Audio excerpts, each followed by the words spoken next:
The Pacific Ocean, 250 miles off the coast of the Galapagos Islands. In 1977, a deep-sea submarine descended over 8,000 feet. Its mission? To investigate hydrothermal activity on the ocean floor.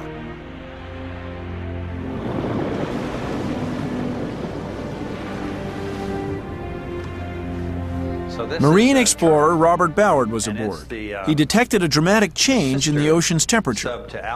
You know, we were not expecting what we found. We were expecting to find water, and we had a camera inside the vehicle, but it was just taking pictures, so we didn't know what we had till we came back. And we brought it up to the surface, and we processed the film, and we knew the spot where the temperature spike was, and it was like going to Disneyland.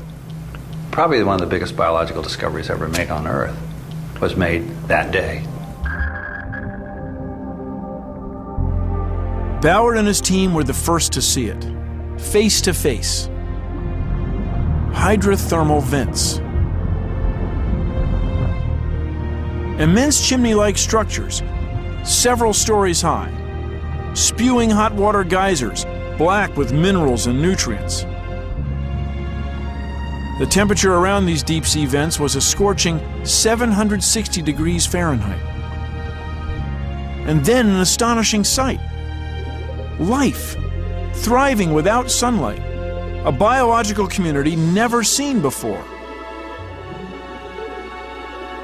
An exotic garden of marine life, species without eyes, others resembling Triassic-era fossils, over 200 million years old. What we totally were blown away by were these giant tube worms, some of them 8, 9, 10 feet tall, and when you cut them, they bled human-like blood. I mean, when the submarine landed, there was a squish, and red blood came up around all the portholes. And that's how eerie it was. And then to find these extremely unusual creatures living in this oasis. It had no relationship to the normal life of the deep sea.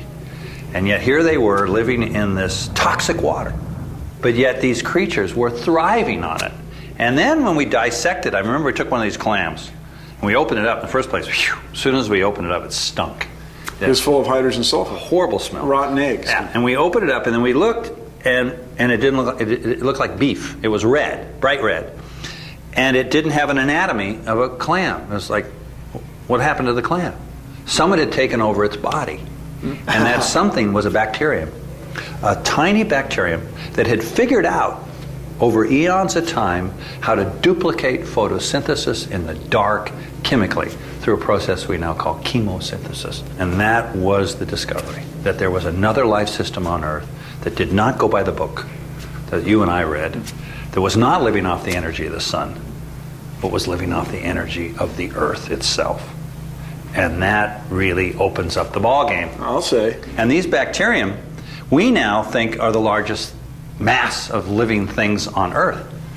That they're in the rocks, everywhere. In the whole mountain range. Under the ocean. If you added up all the people and all the living things on land and add up all the creatures in the ocean and the few things in the sky, and you got a number, so many tons, there's more tons of biomass. We used to just think, you know, the insects ruled the Earth. Yeah. Wrong. These bacterium. So where are these vents? All over the Earth. They were, imagine a baseball with a seam on it. That seam begins beneath the polar ice caps, goes down through the Atlantic, into the Indian Ocean, across the Pacific. It runs around the Earth for 42,000 miles. It's the largest feature on Earth, the mid-ocean ridge, and it's underlain by literally tens of thousands of magma chambers. Is that where life began, in the hot springs? Well, that's what people are now thinking. The biology books that we were reading have now been thrown away. Yeah. And they're writing new ones. Everything, you had to be on the surface. That's right. And you had this soup and the lightning bolt hit it and you formed all sorts of amino acids and things like that. But now what we think is that the hydrothermal vents may have been the site of life on Earth. It's also given us a new prospecting tool for searching for it elsewhere with our own solar system. We're now looking at a moon of Jupiter called Europa, which we think has an ocean. We think it has underwater volcanoes, and there should be life down there. The question is, how smart are their clams? Did hydrothermal vents give birth to the first primitive microbes on Earth? Perhaps. But one thing is certain. Their discovery challenged long-held beliefs about the conditions necessary for creating life. And once life happened, there was no stopping it.